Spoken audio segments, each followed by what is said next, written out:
जी के शहरी का जो वक़्त होता है ना, कि जब तक अजान नहीं हो जाती उस वक्त तक खाते पीते रहा करो। लेकिन शरीयत का मसला, शरन मसला ये है कि जब अजान ऐलान हो जाए ना, अजान से पहले ऐलान होता है ना कि हजरात शहरी का वक़्त ख़त्म हो गया, तो ख़त्म का मतलब यह है कि ख़त्म हो गया, अब तुम्हारे हाथ में जो चीज़ भी है उसको छोड़ दो। अजान हो जाए तो फिर उसके बारे में शरीयत का हुक्म यह है कि अगर अजान होती पर भी तुमने खा लिया, वो सारा दिन का तुम्हारा फाका तो रहेगा लेकिन तुम्हारा रोज़ा नहीं है। और अगला पैगाम यह है इसके अंदर कि रमज़ानुल मुबारक के जो रोज़े हम पर फ़र्ज़ किए गए हैं ना, इसके अंदर अल्लाह तबारक व तआला ने इसलिए रोज़े फ़र्ज़ कर दिए गए, सिर्फ रोज़ा रख कर बंदा ईमानदार नहीं बनता।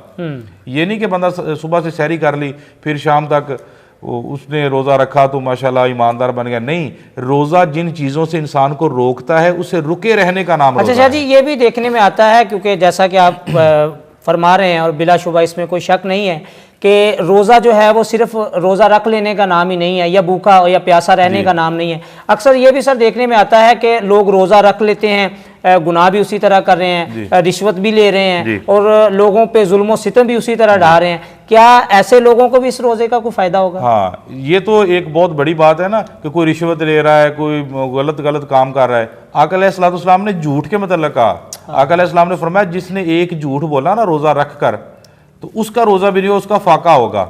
रोज़ा हमें हर चीज़ से रोकता है। रोज़े का मतलब है रुके रहना, झूठ से रुके रहना, रिश्वत से रुके रहना, बाकी दीगर ज़िंदगी के गलत जो मामलात हैं, इन तमाम बुराई से रुके रहने का नाम ही रोज़ा है। यही रोज़ा हमें यही दर्स दे रहा है। रोज़ा यही हमें कह रहा है कि तमाम चीज़ों से रुक जाओ, इसलिए रुक जाओ ताकि अल्लाह तबारक व तआला तुम्हें अपने मुत्तकी और परहेजगार बंदों में शामिल फरमाए। सुभान अल्लाह, सुभान अल्लाह। नाज़रीन, बड़ी खूबसूरत गुफ्तगू फरमा रहे हैं पीर तरीक़त रहबर शरीयत पीर सैयद ज़ाहिद मोहिउद्दीन शाह साहब। जान रमज़ान की ये खसूसी ट्रांसमिशन जो अहबाब देख रहे हैं वो यकीनन महसूस हो रहे होंगे।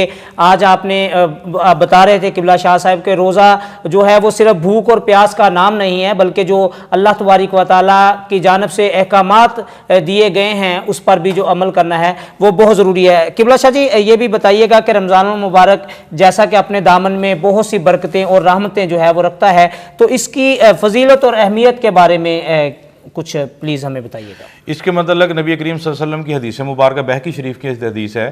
नबी करीम सल्लल्लाहु अलैहि वसल्लम फरमाते हैं कि जब रमज़ानुल मुबारक शुरू होता है ना, तो अल्लाह तबारक व तआला जहन्नम के दरवाजे को बंद कर देता है और जन्नत